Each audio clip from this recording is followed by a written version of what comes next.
तो लाइंस के अंदर हमारा पहला टॉपिक था, अच्छा क्वेश्चन 5 बता दूंगा।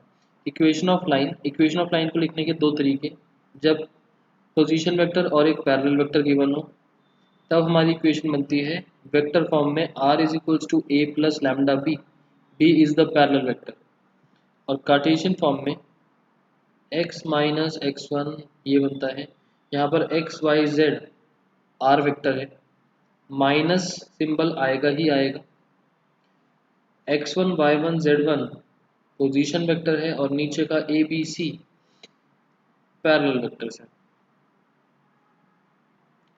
दूसरा इक्वेशन लिखने का तरीका, अगर दो पोजीशन वेक्टर्स गिवन हो तो बाकी सब कुछ तो same, a plus lambda b vector की जगह b माइनस a, क्योंकि दोनों पोजीशन वेक्टर्स थे तो पोजीशन वेक्टर्स को टर्मिनल माइनस इनिशियल करके एक वेक्टर बना दिया। और यहाँ पर न्यूमरेटर देखो सेम चल रहा है, x1 y1 z1 position vectors है, b minus a x2 minus x1 y2 minus y1 z2 minus z1 are the ये वाले vectors b minus a।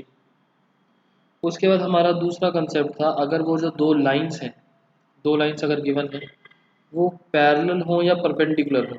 Perpendicular होने का मतलब कि दोनों के पैरेलल वेक्टर्स का डॉट प्रोडक्ट b1 और b2 का डॉट प्रोडक्ट इज 0, और पैरेलल होने का मतलब है कि b1 और b2 के जो डायरेक्शन रेशियोज हैं वो प्रोपोर्शनेट होंगे। या हम पीछे वेक्टर में पढ़ के आए थे कि b1 और b2 का क्रॉस प्रोडक्ट 0 हो जाएगा, उस वाले वे में भी जा सकते हो, और प्रोपोर्शनेट बताना ज़्यादा अच्छा रहता है।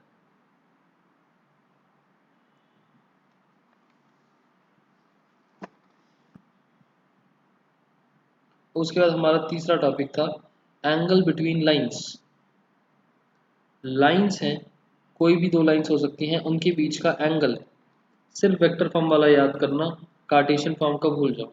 फॉर्मूला था मैंने लिख दिया, बट सिर्फ वेक्टर फॉर्म का याद रखना। कॉस थीटा बराबर b1 dot b2 upon magnitude b1 b2, parallel vectors वाली चीज़ है।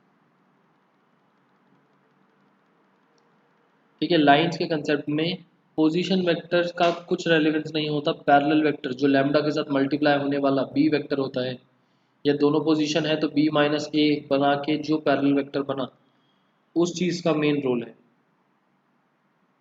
सो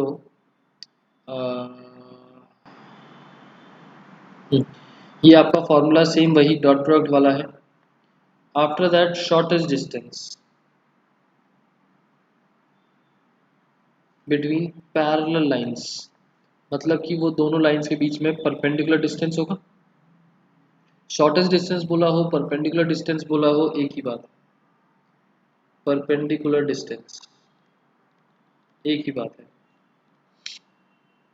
दो लाइंस हैं, इसमें भी वेक्टर फॉर्म को छोड़ देना, और सॉरी कार्टेशियन फॉर्म को छोड़ देना, वेक्टर फॉर्म याद कर लेना, d for distance is equals to b लिखा है क्योंकि पैरेलल लाइंस होने की वजह से दोनों का पैरेलल वेक्टर सेम बन जाएगा, b1 और b2 अलग अलग नहीं बना, तो b cross a2 minus a1, a1 और a2 पोजीशन वेक्टर्स हैं upon magnitude of b। After that distance between skew lines, skew lines हमने डिस्कस करा था, ऐसी लाइंस जो ना तो पैरेलल होती हैं ना इंटरसेक्टिंग होती हैं। 3D ज्योमेट्री में स्क्यू लाइंस का कंसेप्ट आता है, 2D ज्योमेट्री में नहीं आता। इसमें भी कार्टेशियन फॉर्म छोड़ दो, वेक्टर फॉर्म, वेक्टर फॉर्म आपका बना डिस्टेंस, मॉड लगाया है क्योंकि distance can not be negative, b1 cross b2, क्योंकि पैरेलल लाइंस नहीं है तो b1 और b2 अलग अलग कंसेप्ट बनेगा, b1 cross b2 dot product a2 minus a1 upon b1 cross b2 का मैग्नीट्यूड। स्क्यू लाइंस और पैरेलल लाइंस में बिल्कुल सेम फार्मूला, बस यहाँ डॉट प्रोडक्ट की जगह क्रॉस था, और b1 क्रॉस b2 की जगह ये b था और ये भी b था। ठीक है, उसके बाद अभिनव आपने क्वेश्चन नंबर 5 पूछा। अच्छा, क्वेश्चन नंबर 5 में आपसे बोला था कि एक ट्रायंगल के पोजीशन वेक्टर्स गिवन है, मतलब वर्टिसेस गिवन है, आपको साइड्स के डायरेक्शन कोसाइंस निकालने हैं। तो सबसे पहले तो साइड्स कैलकुलेट करनी पड़ेंगी, साइड्स के फिर डायरेक्शन कोसाइन कैलकुलेट करने पड़ेंगे। तो साइड्स बनाने के लिए मैंने इन साइड्स को डी ई एफ नाम दिया, पहले हमने डी निकाला, ई निकाला, एफ निकाला, मतलब a b vector, b c vector, c a vector. अब मान लो ये एफ, मैंने नीचे एफ के लिए लिखा हुआ है, एफ वेक्टर है, ये बना, direction ratios a three b three c three है, और डायरेक्शन कोसाइन इस वाले के अंदर, अगर मैं डायरेक्शन रेशोज के बारे में बात करूं, तो direction ratios a three b three c three, और अगर मैं डायरेक्शन कोसाइंस के बारे में बात करूं, तो a three upon magnitude of f, b three upon magnitude of f, c three upon magnitude of f, यही मैंने नीचे लिखा हुआ है। डी वेक्टर के लिए मैंने उसको फर्स्ट इक्वेशन से मार्क करा हुआ था, तो L1 M1 N1, ऐसे ही एफ के लिए L3 M3 N3, direction ratio upon magnitude, direction ratio upon magnitude, same बाकी सब जगह भी हो जाएगा। साइड्स निकाली, साइड्स के बाद डायरेक्शन रेशियोज और उसके डायरेक्शन कोसाइंस। क्लियर। अब चलते हैं लाइंस की एक्सरसाइज पर। फॉर्मूले तो हमने देख लिए लाइंस के, इससे ज़्यादा फॉर्मूले नहीं है। लाइंस की एक्सरसाइज पर चलते हैं 11.2। किसी को यहाँ तक तो कुछ डाउट नहीं है ना?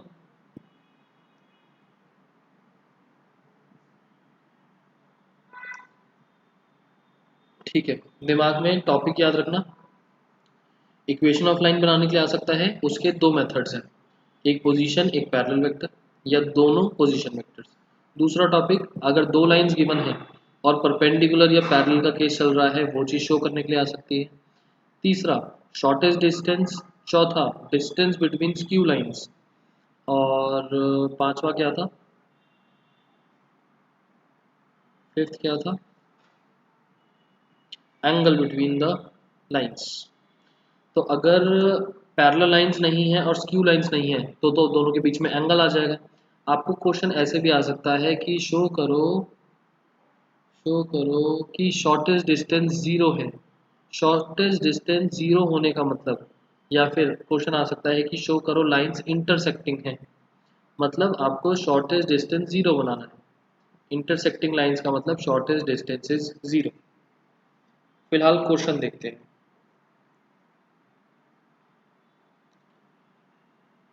Answer number 1।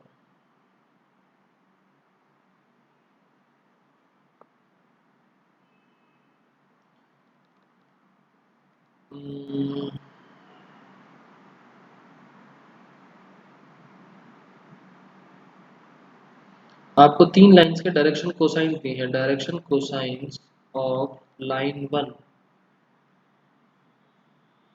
12/13 -3/13 -4/13।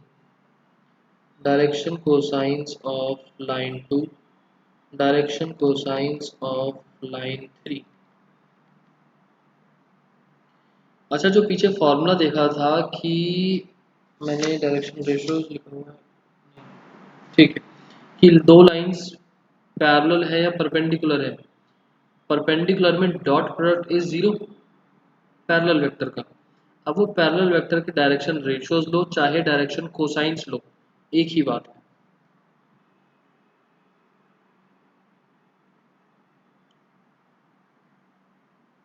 लाइन 2 के लिए है 4/13, 12/13, 3/13, और लाइन 3 के लिए है 3/13 -4/13, 12/13। आपको बोला आर म्यूचुअली परपेंडिकुलर, शो करो दीज आर म्यूचुअली परपेंडिकुलर। कैसे करोगे? म्यूचुअली परपेंडिकुलर होने का मतलब कि आपको शो करना है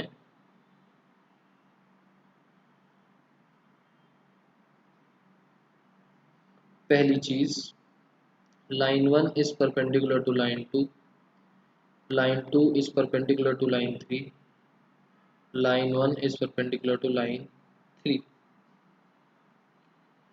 सो परपेंडिकुलर का मतलब अगर डॉट प्रोडक्ट 0 आ जाता है that means these are perpendicular.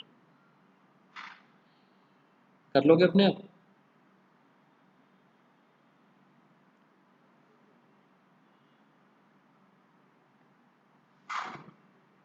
मैं आपको एक केस करके दिखा देता हूँ. ये वाला direction cosines of line 1 dot direction cosines of line 3.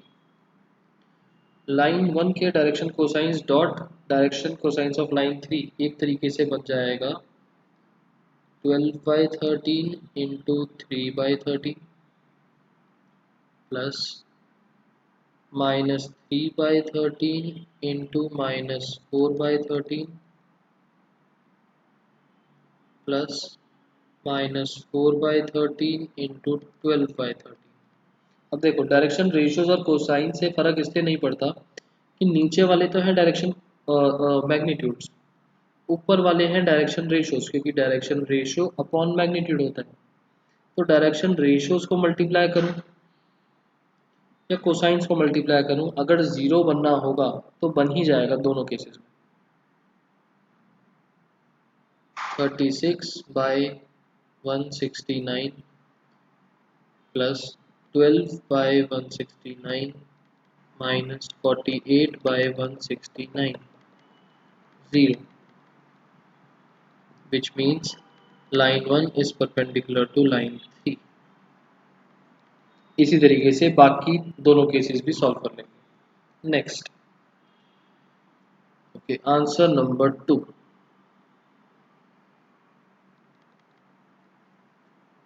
Show करो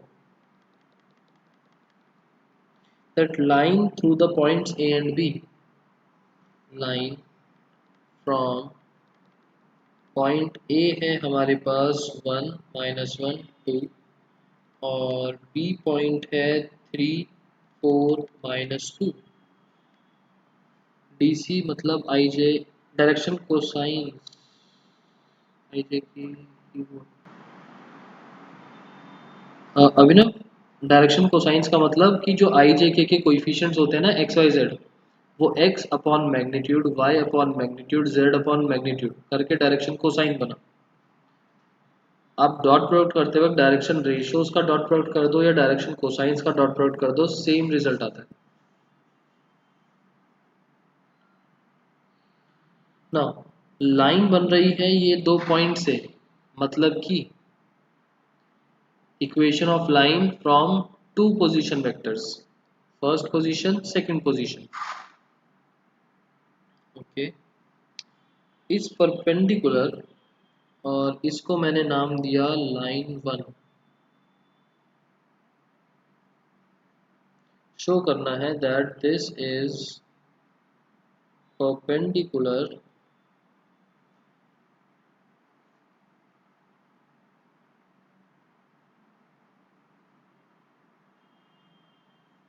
एक दूसरी लाइन के, लाइन 2 के. और ये जो लाइन 2 है ये बन रही है फ्रॉम पॉइंट्स सी पॉइंट है -1 -2 1 और डी पॉइंट है, नहीं गलत ले लिया मैंने, 0 3 2 0 3 2 और 3 5 6.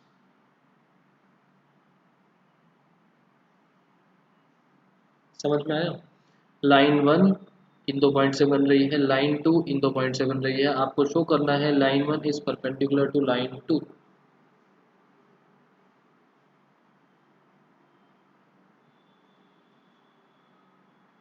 है लाइन 1 की इक्वेशन क्या बनेगी, R1 vector is equals to, बताओ.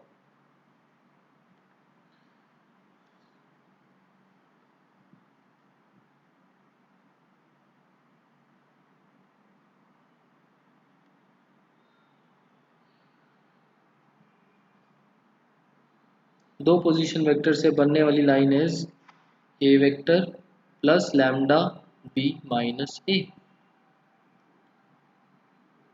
जल्दी से बताओ फर्स्ट लाइन की इक्वेशन।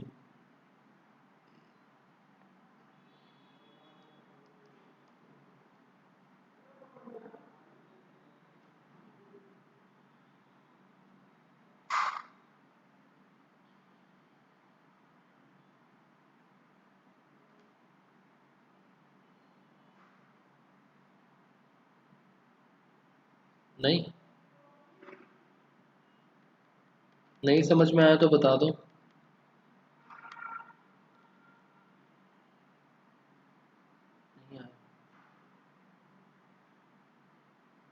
इक्वेशन ऑफ लाइन का फॉर्मूला था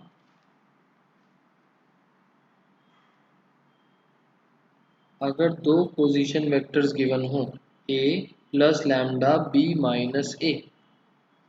तो हम यहाँ लाइन बनाने वाले हैं। सबसे पहले हमारी जो लाइन वन है वो दो पोजीशन वेक्टर दो कोऑर्डिनेट से बन रही है। सो ए वेक्टर मतलब कि i minus j plus 2k plus lambda b minus a b minus a 3 minus 1 2 4 minus of minus 1 5 minus 2 minus 2 minus 4। Clear.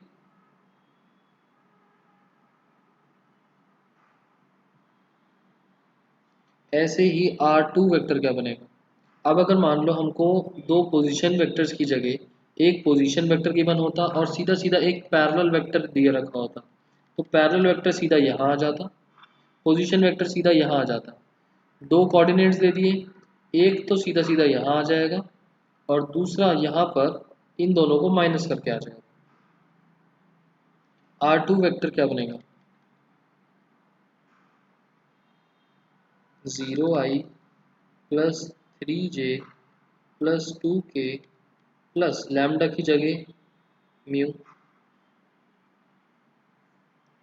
दोनों वेक्टर्स का सब्ट्रैक्ट 3 माइनस 0 3 5 माइनस 3 2 6 माइनस 2 4।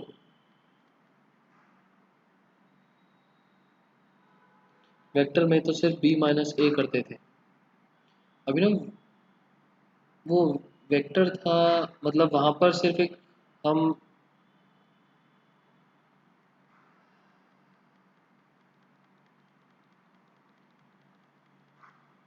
बात सेम ही है दोनों की। यहाँ पर भी b माइनस ए करके हमने उसको एक पैरेलल वेक्टर बोला, b माइनस ए करके पैरेलल वेक्टर बोला और वहाँ हम इक्वेशन नहीं बना रहे होते थे, यहाँ हमने सॉर्ट ऑफ इक्वेशन बना दी। उस लाइन पर आने वाला एक पॉइंट और उसका एक पैरेलल वेक्टर लाइन की इक्वेशन बन गई। ए वेक्टर तो ए बी वेक्टर होना चाहिए था। प्रेम ए बी वेक्टर ही है। दिस पॉइंट जस्ट शोज कि ये जो लाइन है ये इस पॉइंट से पास कर रही है। एक इक्वेशन को लिखने का तरीका है बस कि ये एक पैरेलल वेक्टर की मतलब पैरेलल वेक्टर का मतलब कि कोई भी लाइन हो सकती है। मतलब कि देखो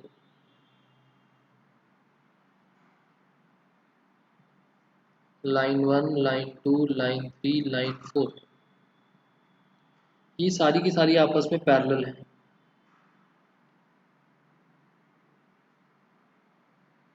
मतलब कि इनके जो पैरेलल वेक्टर्स हैं वो भी आपस में सॉरी जो पैरेलल वेक्टर्स हैं b1 b2 b3 और b4 ये सारे के सारे इक्वल होंगे। इसको हमने b नाम दे दिया। अब पता कैसे चले कि कौन सी लाइन कौन सी है, तो हमने एक पोजीशन वेक्टर का कंसेप्ट स्टार्ट करा कि एक पॉइंट डाल दो साथ में कि इस वाले पॉइंट से पास होने वाला लाइन है। पैरेलल वेक्टर तो सबके लिए सेम, सारे के सारे कोलिनियर है पैरेलल है, एक ही बात हो जाती है। तो लाइन की इक्वेशन के लिए हमारे पास कंसेप्ट है कि पैरेलल वेक्टर से तो हमें पता चल गया कि कौन सी लाइन है, जैसे स्लोप सेम होती है पैरेलल लाइंस की, और वो सेम स्लोप होने के बाद कौन से वाले पॉइंट से पास कर रही है, उन चारों में से कौन सी लाइन।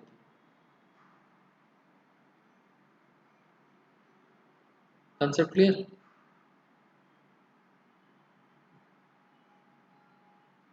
अब ये बताओ परपेंडिकुलर कैसे शो करें। b1 dot b2 is equals to 0। here b1 vector is equals to 2i plus 5j minus 4k, और b2 वेक्टर कितना आएगा 3i plus 2j plus 4k। therefore b1 dot b2 becomes b1 dot b2 is equals to Ayush r1 dot r2 नहीं, b1 dot b2। 2 into 3 6 plus 5 into 2 10, 4 into 4 16 minus का is equals to 0। that means line 1 is perpendicular to line 2। Question clear.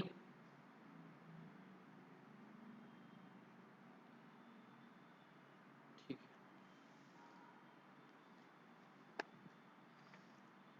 सबको clear चल रहा है ना question. दो तीन बच्चे ही रिप्लाई कर रहे हैं। ओके थर्ड, शो करो दैट लाइन। अच्छा थर्ड क्वेश्चन सेकंड के जैसे ही है, बस उसमें बोला कि पैरेलल है। आंसर नंबर 3 में हमें बिल्कुल सिमिलर है question.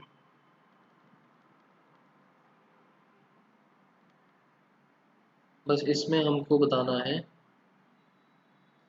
Line 1 is parallel to line 2। ये कंडीशन कैसे शो करेंगे।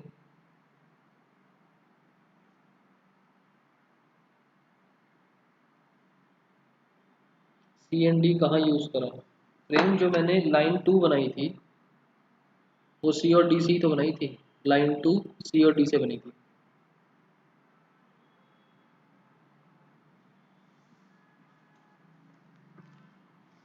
पीछे वाले क्वेश्चन में परपेंडिकुलर शो करना था, इस क्वेश्चन में पैरेलल शो करना है। तो जो हमारी लाइन 1 का पैरेलल वेक्टर है वो मान लेते हैं a1i plus b1j plus c1k, और जो b2 वेक्टर है लाइन 2 का वो है a2i plus b2j plus c2k। तो पैरेलल शो करने के लिए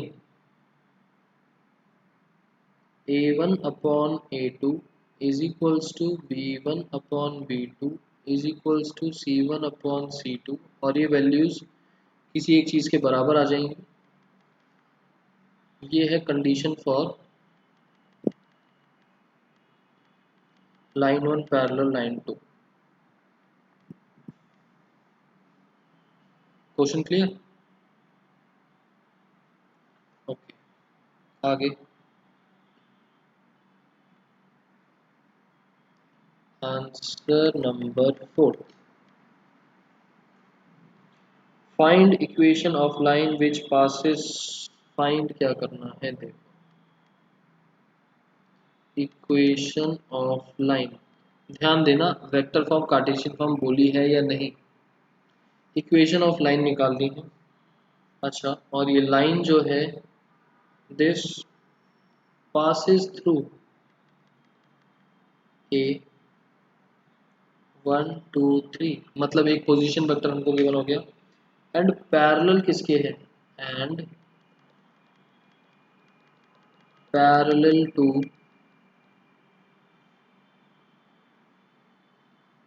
3i plus 2j minus 2k। अब बताओ कौन सी वाली फॉर्म लगेगी।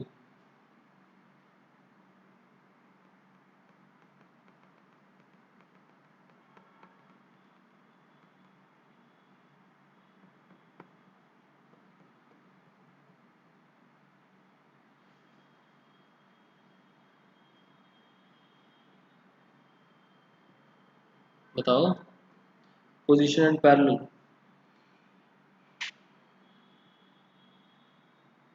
हमारे पास इक्वेशन बन जाएगी r vector is equals to a plus lambda b.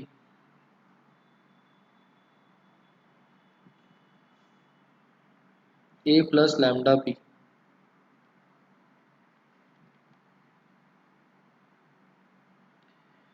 मैं आपको वैसे क्वेश्चन में वेक्टर और कार्टेशियन फॉर्म में किसी के बारे में कुछ बोला नहीं हुआ। वेक्टर फॉर्म में आंसर दे दो ज़्यादा अच्छा है, क्योंकि यहाँ पर वेक्टर दे रखा है, सिर्फ कोऑर्डिनेट्स नहीं गिवन। और वेक्टर फॉर्म बनाना भी थोड़ा इजी है। मैं आपको दोनों तरीके करके दिखा रहा हूँ कि कार्टेशियन फॉर्म में कैसे बनेगा।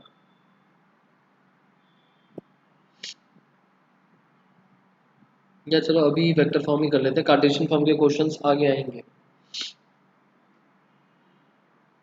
Are vector is equals to a का मतलब हो गया आई plus 2j plus 3k,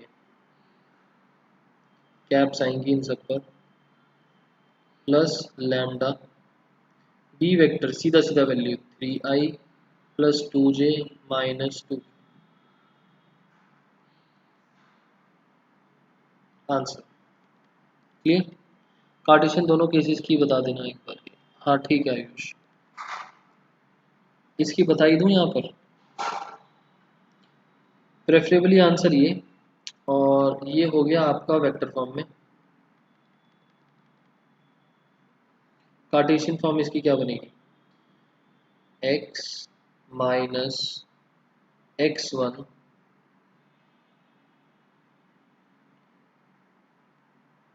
y minus y1 upon b z minus z1 upon c, ये होती है कार्टेशियन फॉर्म। नाउ न्यूमरेटर के अंदर आता है पोजीशन वेक्टर 1 2 3, 1 2 3। डिनोमिनेटर्स में आते हैं पैरेलल वेक्टर के डायरेक्शन रेशियोज 3 2 माइनस 2, 3 2 माइनस 2। आप चाहो तो ये माइनस ऊपर शिफ्ट करके 3 माइनस जेड लिख सकते हो इसमें, या ऐसे भी लिखे रहने दो, इसमें भी कोई प्रॉब्लम नहीं। हाँ बस, और कुछ नहीं।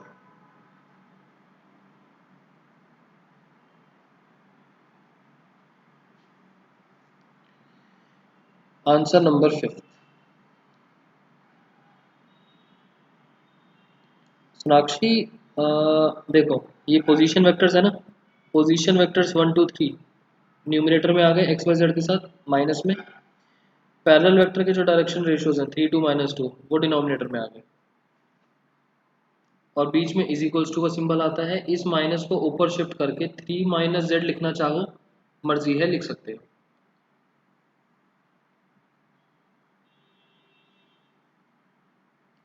Answer number 5।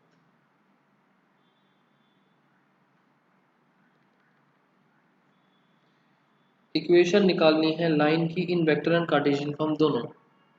ध्यान देना क्वेश्चन में दोनों बोली है, इक्वेशन ऑफ लाइन निकालो vector form and Cartesian form दोनों में,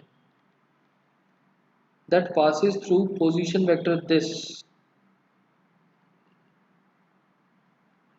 passes through position vector 2i 2i minus j plus 4k and is in direction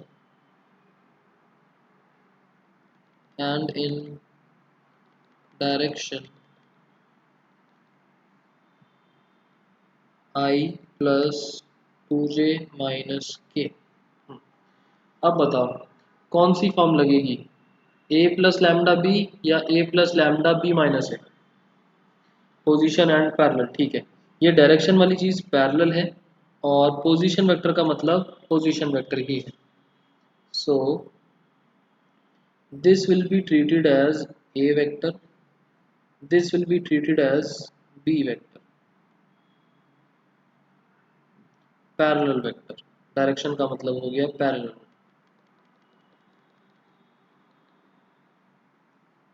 therefore r vector is equals to a plus lambda b,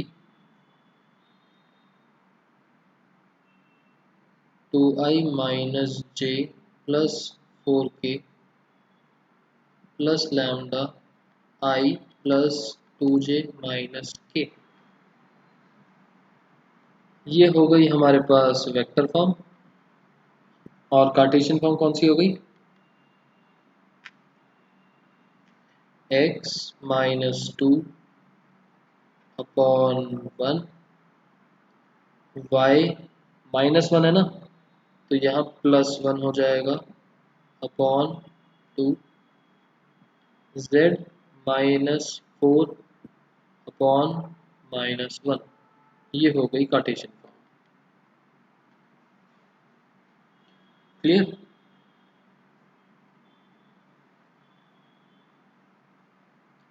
ठीक, कभी कभार क्या होता है कि अभी तो हमने इक्वेशन बनाई, आपको इक्वेशन देके वेक्टर्स निकालने पड़ जा सकते हैं। तो अगर मान लो इस तरीके से दिया है तो ध्यान रखना बीच में माइनस होना चाहिए और y का कोएफिशिएंट 1 होना चाहिए, +1। ठीक है, वैसे आगे जाके डिस्कस करेंगे हम, बट ध्यान रखना यहाँ बीच में माइनस होना चाहिए, तो मतलब -1 निकलेगा यहाँ से। वेक्टर फॉर्म को और सिंप्लीफाई करना है। और सिंप्लीफाई कैसे करोगे? इसमें आई कॉमन लिखे,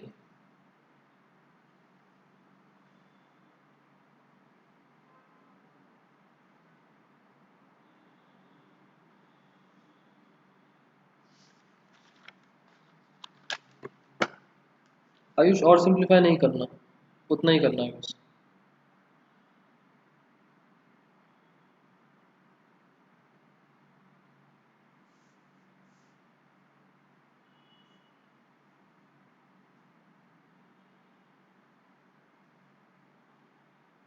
किस पर थे हम? 6। ठीक है, देखो अब यहाँ से आपको थोड़ा बहुत हो सकता है कि तो आंसर नंबर 6 के अंदर क्या बोला कि फाइंड करो Cartesian equation of line. Okay, find करनी है equation of line Cartesian form में। अगर आपको मान लो बाय चांस हैबिट हो जाए वेक्टर फॉर्म में निकालने की, तो वेक्टर फॉर्म को बाद में चेंज कर देना कार्टेशियन फॉर्म में। ऐसा नहीं कि आप स्टार्टिंग से ही कार्टेशियन फॉर्म में लेके चलो। पोजीशन वेक्टर ढूंढो, पैरेलल वेक्टर ढूंढो और फिर कार्टेशियन फॉर्म में डाल दो, बट आंसर इसमें छोड़ना है कार्टेशियन फॉर्म में। अभी जो लाइन है ये पास कर रही है, पासेस पॉइंट है हमारे पास -2, 4, -5 और पैरेलल है, parallel to another line x +3 upon 3, y -4 upon 5, z +8 upon 6। तो जो हम इक्वेशन ढूंढना चाहते हैं इसको हम बोलते हैं लाइन 1। ये जिस पॉइंट से पास कर रहा है इसको हमने बोला a1 वेक्टर। ये जो दूसरी लाइन है इसको हमने बोला लाइन 2। और ये जो लाइन की इक्वेशन है यहाँ से हमको a2 वेक्टर मिलने वाला है और b2 वेक्टर मिलने वाला है। और क्योंकि लाइन 1 और लाइन 2 पैरेलल है, as line 1 is parallel to line 2, this means b1 vector is equals to b2 vector। इतनी कहानी समझ में आ गई? अब जल्दी से मुझे A2 वेक्टर और B2 वेक्टर बताओ।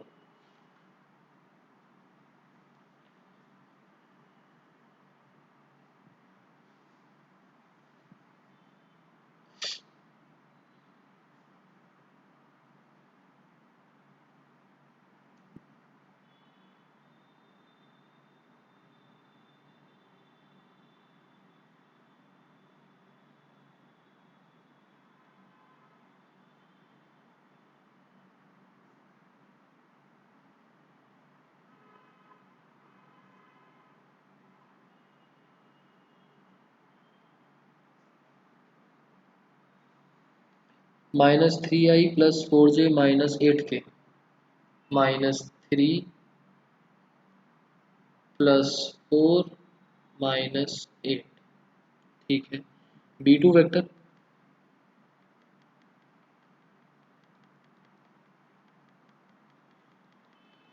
सिंपल, ये 3i + 5j + 6k। ठीक है।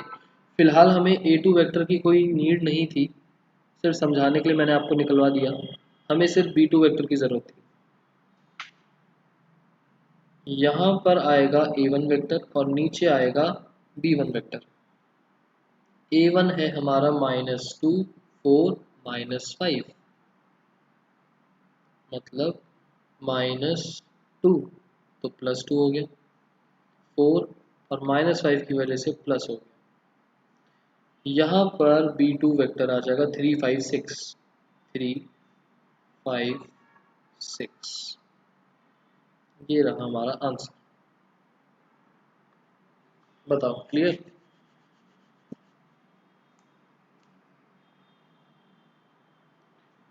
ठीक है। आंसर नंबर 7 में कार्टेशियन फॉर्म दे रखी है, वेक्टर फॉर्म लिखनी है। जल्दी से बताओगे इसका आंसर। आंसर नंबर 7 में हमें x-5/3 = y + 4/7 z-6/2 Cartesian form है, और इसको कन्वर्ट करके वेक्टर फॉर्म में आंसर लिखना है। कैसे लिखेंगे? r vector = bracket plus lambda times bracket.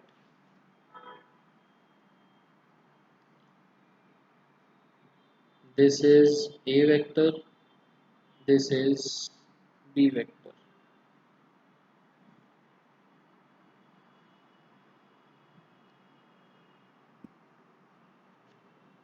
जल्दी से बताओ।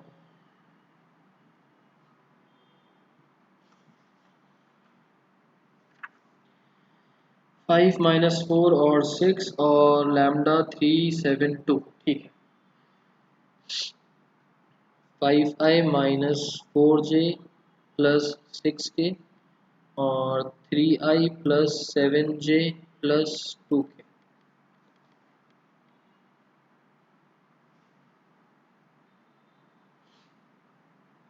Next answer number 8।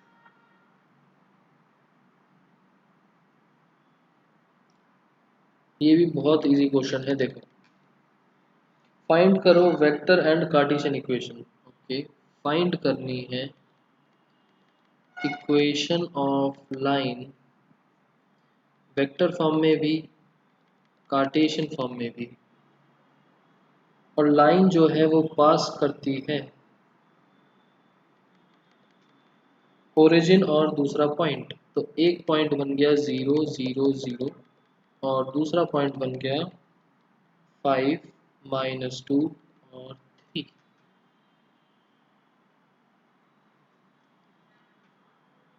सो हमारी वेक्टर इक्वेशन क्या बनेगी? r vector = a plus lambda b minus a। मुझे जल्दी से बस इसी का आंसर बता दो।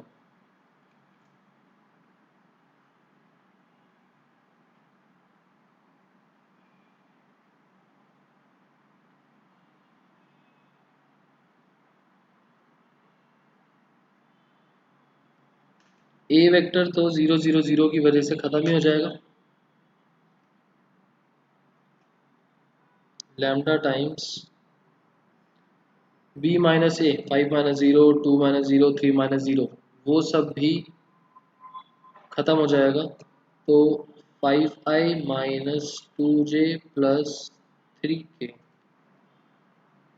ठीक है, बेसिकली ये इस तरीके से बना होगा कुछ, 0i 0j 0k plus lambda 5i - 2j plus 3k।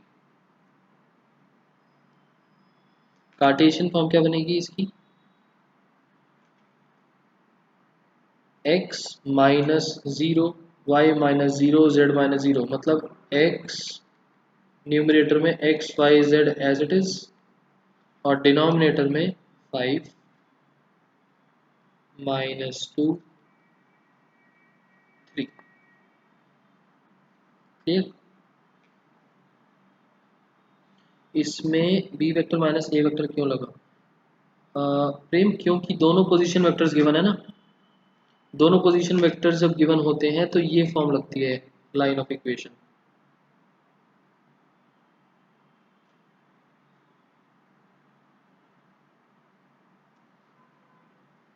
Answer number 9।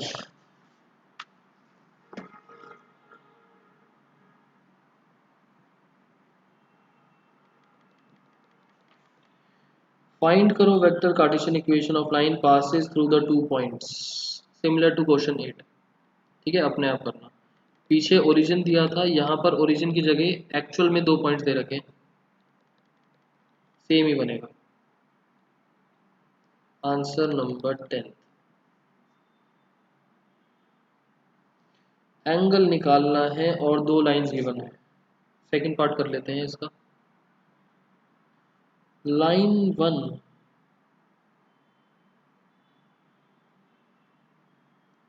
R1 vector है 3i + j -2k plus lambda i - j -2k। अच्छा, एक चीज और ध्यान रखना, बाई चांस लैम्डा के अंदर ब्रैकेट में तीनों टर्म्स माइनस की हो तो कॉमन लेके यहाँ माइनस मत निकाल देना। इक्वेशन ऑफ लाइन में लैम्डा से पहले प्लस आता है, प्लस ही रहने देना, माइनस अंदर। लाइन 2 की equation R2 vector is equals to 2i - j -56k plus mu 3i - 5j -4k। हमें निकालना है angle between lines. Here theta is angle between L1 and L2। Theta कैसे निकाला जाए,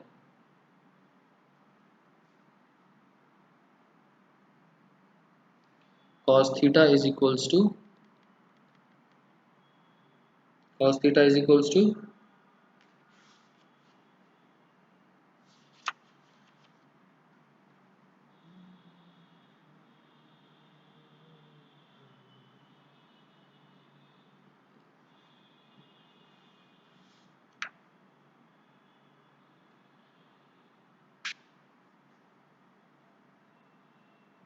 mod b1 dot b2 upon magnitude of b1 dot magnitude of b2।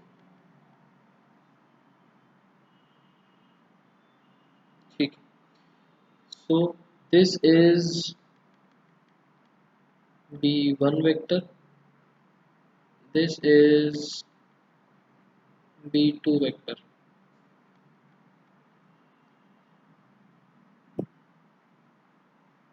so b1 dot b2 1 into 3 plus -1 into -5 plus -2 into -4 whole upon में magnitude of b1 कितना बनेगा, one का square plus minus one का square plus minus two का square into दूसरा under root three का square plus minus five square plus minus four square mod. कितना answer आ जाएगा इसका?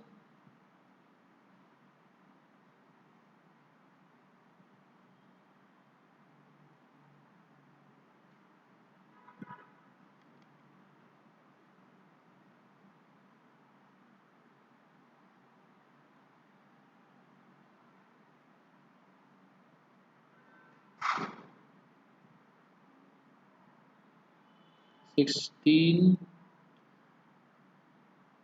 रूट 12/16।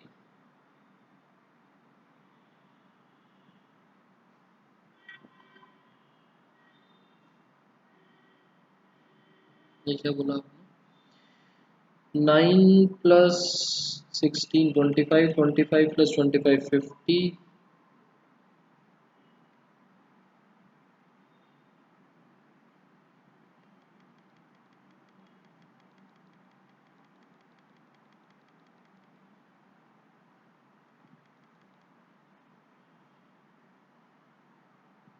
16 5 रूट 12 कुछ ये बनेगा ना। अच्छा रूट 12 ऊपर शिफ्ट कर दिया आपने, अच्छा ठीक। 16/60 रूट 12 और थोड़ा बहुत कुछ कैंसिल हो जाएगा, ये जो भी बनेगा रैशनलाइज करके 16 रूट 12/60 सिंप्लीफाई कर देना, ये है कॉस थीटा।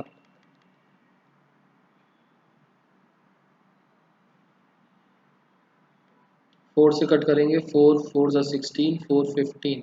सो हमें थीटा निकालना था, कॉस उधर जाके कॉस इनवर्स 4 रूट 12/15।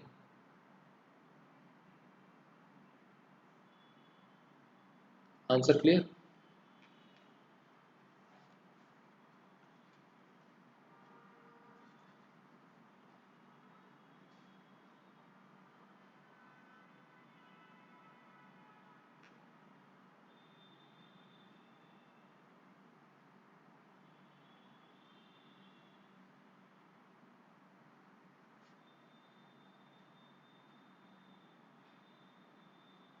वैसे रूट 12 में से भी कुछ बाहर आ जाएगा, यहाँ से भी देख लेना थोड़ा सिंप्लीफाई करके। रूट 12 का मतलब 2 रूट 3, 4 इंटू 3 ना, तो 2 बाहर आ जाएगा।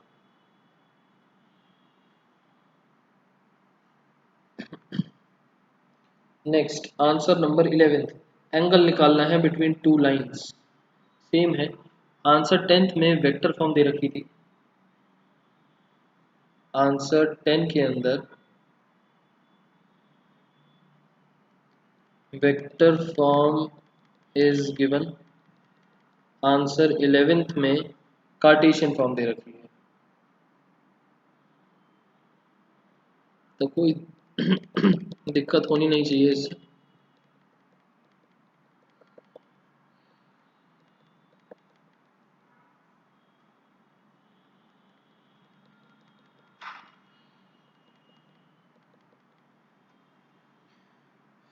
आंसर 11 आप लोगों का होमवर्क। 12th बहुत देर बाद एक अच्छा क्वेश्चन थोड़ा सा आया जिसमें मिस्टेक होने के चांसेस हैं। सी एफ को हमेशा वी एफ में कन्वर्ट करना होगा। अभी ना मर्जी है आपकी, ना करना चाहो तो ए वेक्टर बी वेक्टर निकाल लेना बस। आपको मेन काम क्या है? एंगल निकालने के लिए बी वेक्टर चाहिए ना। तो मान लो कार्टेशियन फॉर्म में लिखा हुआ है, जैसे ये था कार्टेशियन फॉर्म में इक्वेशन गिवन है, तो यहाँ स्टेटमेंट डालो here b vector is equals to और सीधा वैल्यू लिख दो, शो करने की जरूरत नहीं। वहाँ से बी वन वेक्टर निकालो, बी टू वेक्टर निकालो, और उसके बाद जो है अपना बी वन बी टू निकालने के बाद कॉस थीटा का फॉर्मूला अप्लाई। क्वेश्चन 11 को डायरेक्टली कर सकते हैं। और ताने डायरेक्टली करने का मतलब आपको b one b two vector तो निकालना ही पड़ेगा, जैसे मैंने यहाँ शो कर दिया, बट अलग से मेंशन करना पड़ेगा ना। Considering line one b one vector is equals to this, considering line 2 B2 vector is this, फिर फॉर्मूला।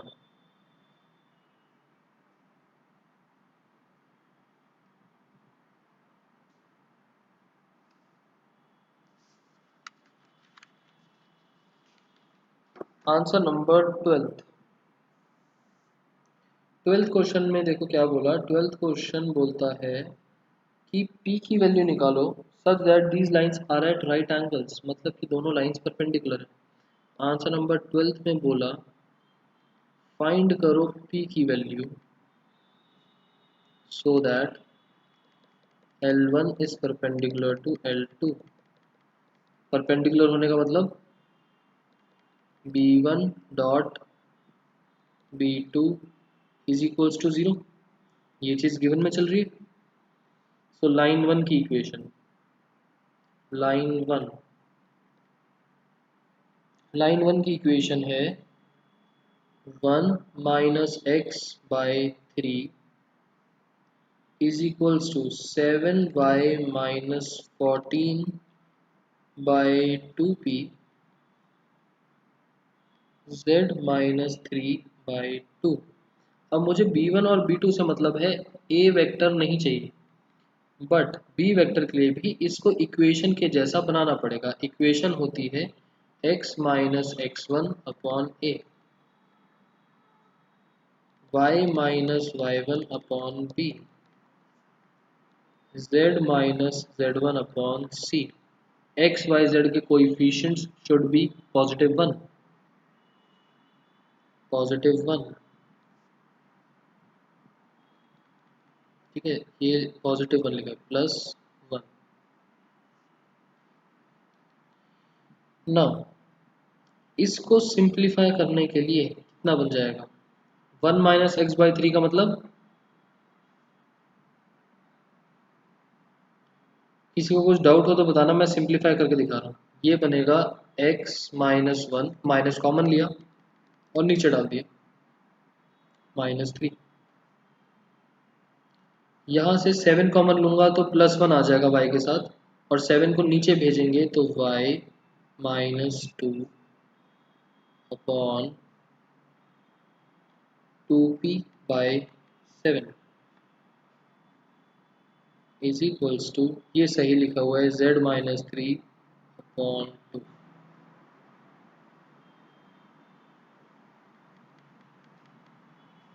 ये सबको समझ में आ गया।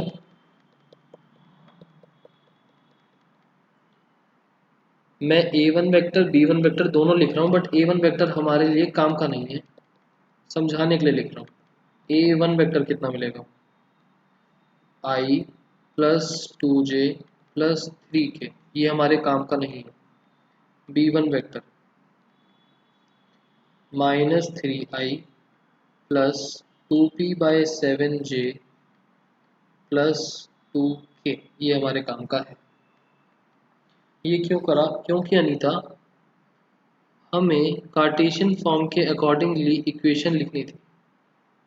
जैसे स्टैंडर्ड फॉर्म होती है A X plus B Y plus C is equals to 0, आप जो स्टार्ट छोटी क्लासेस में पढ़ के आए हो उसमें x पहले आता है, फिर y आता है, फिर कांस्टेंट आता है, इज इक्वल्स टू 0। ऐसे कार्टेशियन फॉर्म ऑफ इक्वेशन बोलती है कि ये है हमारी इक्वेशन, एक्स वाई जेड के कोएफिशिएंट शुड बी +1, आगे माइनस में समथिंग और अपॉन में पैरेलल वेक्टर्स। सो ये तो अजीब तरीके से इक्वेशन दे रखी थी ना, 1 माइनस एक्स, हमें x -1 चाहिए था, y के साथ 7 multiply, but y should be +1, इस वजह से। इससे ये बनाना समझ में आ गया।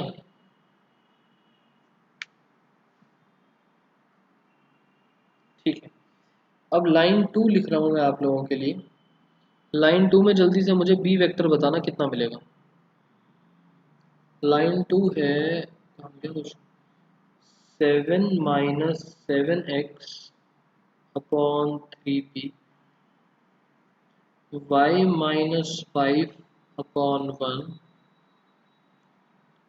6 माइनस z अपॉन 5। मुझे b2 वेक्टर बताओ कितना मिलेगा।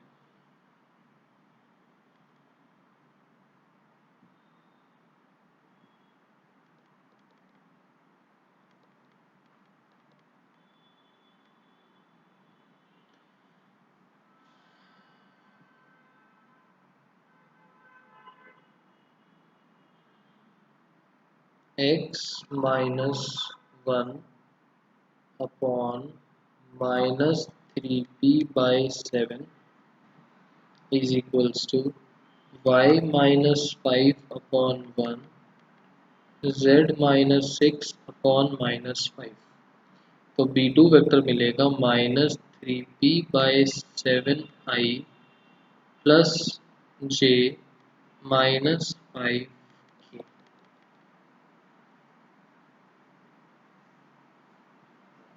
बताओ आगे सबको समझ में?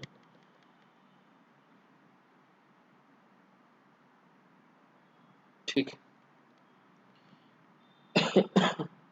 अब हमको गिवन था कि b1 और b2 वेक्टर्स जो हैं उनका dot product is 0। According to question हमारे पास चल रहा है दोनों perpendicular vectors. So b1 dot b2 is equals to 0। इन दोनों के डॉट प्रोडक्ट में -3 multiply by -3p/7 plus 2p/7 multiply by 1 plus 2 multiply by -5 is equals to 0। Solve करके बताओ p की कितनी वैल्यू आएगी।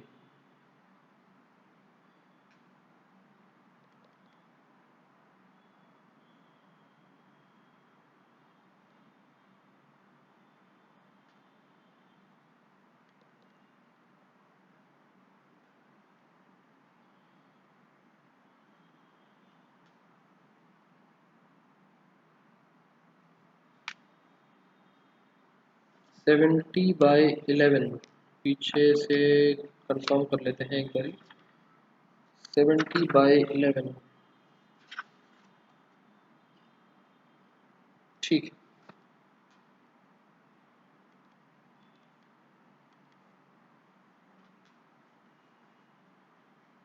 क्वेश्चन पक्का क्लियर है ना? लाइंस के कंसेप्ट में ये एक अच्छा क्वेश्चन था। और अगर मैं आपको याद दिलाऊं तो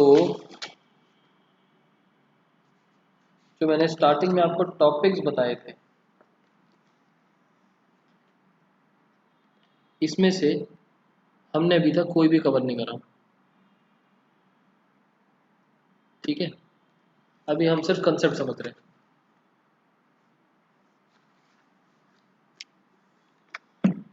जब टॉपिक प्लेन का स्टार्ट होगा तब वो सारे के सारे एक एक करके टॉपिक रिलेट होने स्टार्ट हो जाएंगे। आंसर नंबर 13 शो करना है लाइन 1 लाइन 2 परपेंडिकुलर है एक दूसरे के। लाइन 1 की कुछ इक्वेशन है कार्टेशियन फॉर्म में, लाइन 2 की कुछ इक्वेशन है कार्टेशियन फॉर्म में। शो करना है line 1 is perpendicular to line 2। कैसे करेंगे?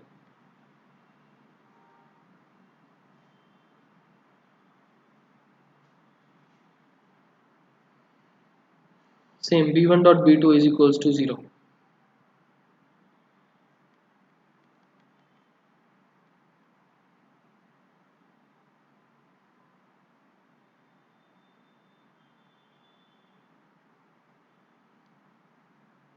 बुक सबके पास होंगी, जल्दी से बताओ b1 वेक्टर कितना आएगा, b2 वेक्टर कितना आएगा।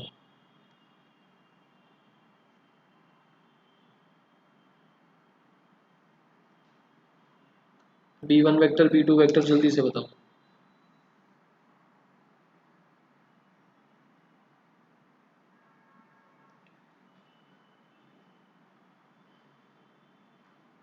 Seven minus 5 1। ठीक है, 7 माइनस 5 1। और b2 वेक्टर सर जो टॉपिक्स आपने लिखवाए थे वो सारे ही एक्सरसाइज 3 में हैं। अभी ना वो एक्चुअली ना वो सारे के सारे टॉपिक्स काफ़ी कुछ प्लेन से रिलेटेड है। लाइंस लाइंस को मिला के लाइंस का फर्दर एक्सटेंशन है प्लेन्स। तो जब तक आप लाइंस नहीं समझोगे प्लेन समझ में आएगा नहीं, और वो सारे टॉपिक्स प्लेन से रिलेटेड है।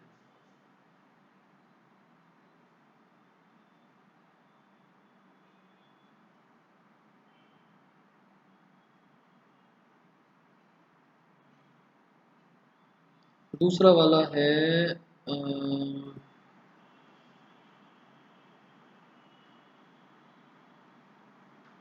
अब ना उन टॉपिक्स में कुछ कुछ है कि दोनों लाइन से भी रिलेटेड हैं, बट वो भी हम प्लेन्स वाली एक्सरसाइज पे जाने के बाद देख लेंगे।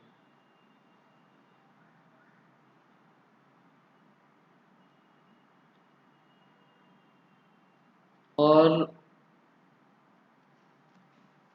उनमें से कुछ टॉपिक्स आपकी एनसीईआरटी में कवर है भी नहीं सही से। सो इस वजह से वो टॉपिक्स लिखवाए हैं कि टॉपिक जहाँ पर भी होंगे हमारे नोट्स में, उन टॉपिक्स को अच्छे से कर लेना। क्वेश्चन कहाँ पर मिले कहाँ ना मिले पता नहीं। आपने बोला 1 2 3। ठीक है, 1 2 3 आई प्लस 2j प्लस 3k। सो ये बन गया 7 × 1 plus -5 × 2 plus 1 × 3।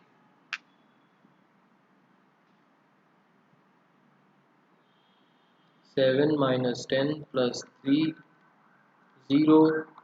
Therefore, line 1 is perpendicular to line 2. Hence proved.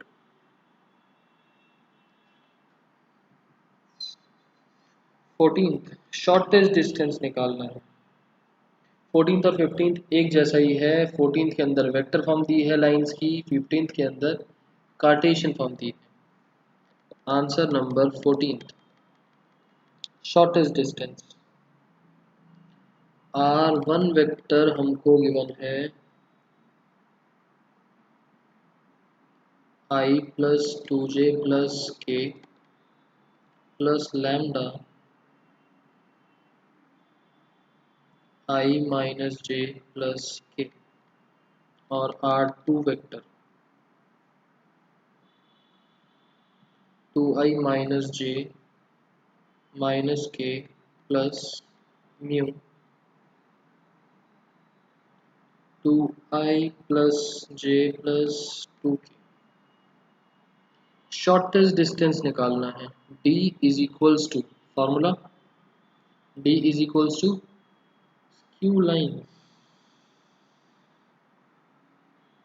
अब जो भी लाइन्स हो पैरेलल जैसी तो लग नहीं रही। अब अगर डिस्टेंस ज़ीरो आ गया तो इंटरसेक्टिंग लाइंस, ज़ीरो नहीं आया तो स्क्यू लाइंस। डिस्टेंस का formula b1 cross b2 dot a2 minus a1 upon b1 cross b2 का मैग्नीट्यूड। यही फॉर्मूला था। ज़ीरो वाली बात क्यों बोली अभी आपने? प्रेम डिस्टेंस निकालने के लिए बोल दिया, बट क्वेश्चन में मेंशन तो नहीं है ना कि ये पैरेलल लाइंस हैं स्क्यू लाइंस हैं। हो सकता है डिस्टेंस ज़ीरो आ जाए, तो कंक्लूजन में आ जाएगा दीज आर इंटरसेक्टिंग लाइंस। ताने तीन केस हैं, या तो इंटरसेक्टिंग लाइंस बनेंगी, या पैरेलल लाइंस बनेंगी, या स्क्यू लाइंस बनेंगी। अगर डिस्टेंस ज़ीरो आ गया इंटरसेक्टिंग, b1 और b2 सेम सा लग नहीं रहा, प्रोपोर्शनेट भी नहीं लग रहा, तो पैरेलल लाइंस भी नहीं है। तो तीसरा केस क्यू लाइंस का, अगर डिस्टेंस ज़ीरो ना आके कुछ और वैल्यू देता है तो। ठीक है। अब हमें a1 चाहिए, a2 चाहिए, b1 चाहिए, b2 चाहिए। स्क्यू लाइंस होता है ना इंटरसेक्टिंग ना पैरेलल। फॉर्मूला किस चीज़ का है? डिस्टेंस का। डिस्टेंस ऑफ स्क्यू लाइंस का है। पैरेलल लाइंस का होता तो पैरेलल लाइंस बना देते, बट b1 और b2 सेम है नहीं, तो मैंने स्क्यू लाइंस का फॉर्मूला लगा दिया। अब अगर ये डिस्टेंस की वैल्यू जीरो आ जाती है तो इंटरसेक्टिंग, अदरवाइज क्यू।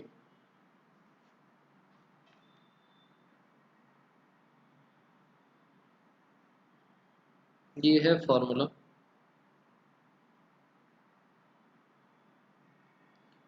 हम a1 a2 b1 b2 वगैरह निकालेंगे।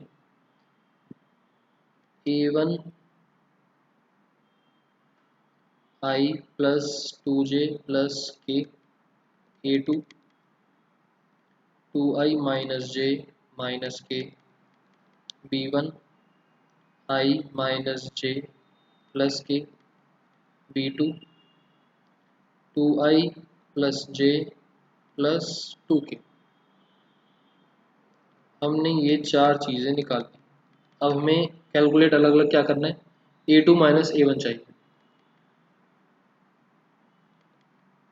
ना पहली चीज़ हमको चाहिए a2 माइनस a1, कितना बनेगा a2 minus a1, 2 minus 1 i, minus 1 minus 2 minus 3, minus 1 minus 1 minus 2, b1 cross b2,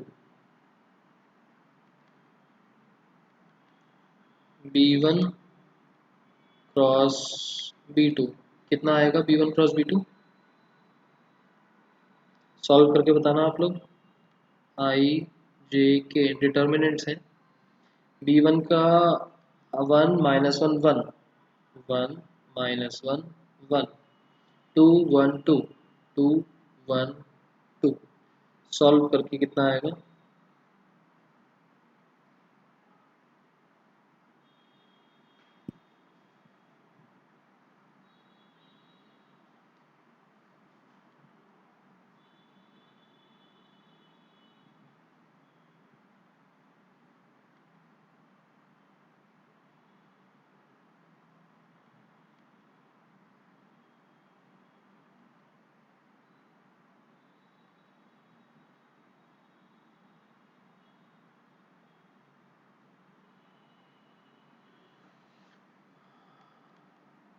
ये डिफरेंस कैसे है लास्ट क्लास और आज, हाँ आज की क्लास के ख़त्म होने के बाद भेज दूंगा।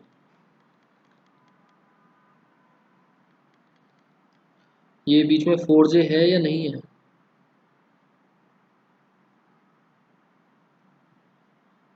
नहीं है, minus minus 3i plus 3k minus 3i, confusion नहीं होगी, गलती भी नहीं होगी, 0j डाल के लिख दिया करो, 0j प्लस 3k। ये आया b1 क्रॉस b2। अब मुझे b1 क्रॉस b2 का मैग्नीट्यूड चाहिए, मतलब माइनस 3 का स्क्वायर 9, 0 का स्क्वायर 0, 3 का स्क्वायर 9, तो ये बन जाएगा 9 प्लस 9 18, 18 का मतलब 3√2। ओके, a2 माइनस a1 आ गया, b1 क्रॉस b2 आ गया और उसका मैग्नीट्यूड आ गया। फॉर्मूले में अगर हम डालते हैं तो कितना बन जाएगा, b1 क्रॉस b2 का मतलब minus 3i plus 0j plus 3k dot, a2 minus a1 हमको मिला था i minus 3j minus 2k whole upon में b1 क्रॉस b2, वो था 3√2 mod, that means minus 3 into 1 minus 3, 0 into something 0, 3 into minus 2 minus 6 upon 3√2, minus 9 upon 3√2, mod में है तो positive बन जाएगा, माइनस 9 बन गया 9/3, 9/3 का मतलब 3√2, 3/√2 यूनिट्स।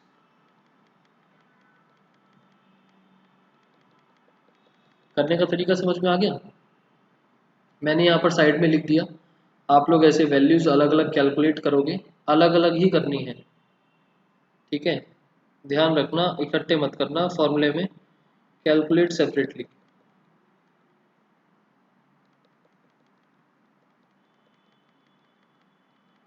डायरेक्ट फॉर्मूले में वैल्यूज मत डालते जाना, अलग अलग कैलकुलेट करो, उसके बाद फॉर्मूले में apply.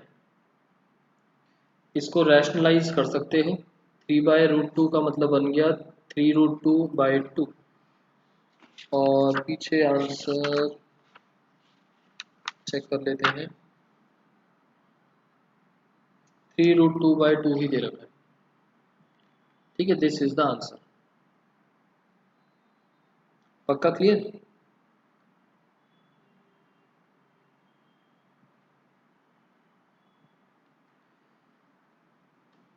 Okay, answer 15th shortest distance का ही है, कार्टेशियन फॉर्म है। 16th और 17th भी आप देखो तो शॉर्टेस्ट डिस्टेंस का ही है।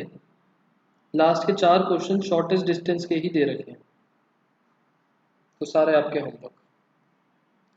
नेक्स्ट क्लास में हमारे जो थोड़े बहुत डाउट्स आएंगे आप लोगों के, वो डिस्कस कर लेंगे डाउट्स को, और फिर प्लेन्स का टॉपिक स्टार्ट कर देंगे। इन क्वेश्चंस को पॉजिटिवली करके आना, छोड़ना मत, क्योंकि प्लेन्स समझने में फिर बहुत दिक्कत आएगी अदरवाइज। आपके पास एक्सरसाइज 11.2 11.2 है ना, 11.2 ऑल क्वेश्चंस।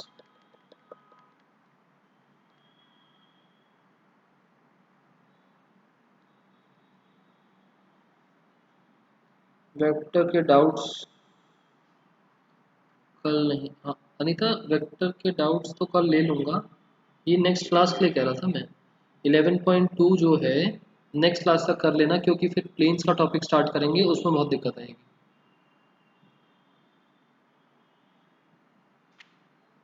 कल इवनिंग में क्लास रख लेंगे, वेक्टर के डाउट्स हो जाएंगे उसमें। एंड वो जो बीच की एक क्लास में ऑडियो नहीं थी, वो एक बार क्वेश्चन थोड़े से डिस्कस हो जाएंगे।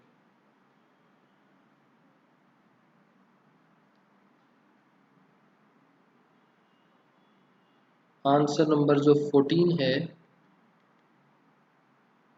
आंसर नंबर 15, 16, 17 सिमिलर है।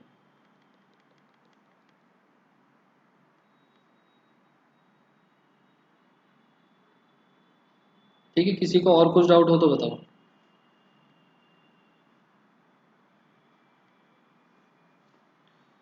Okay, bye bye.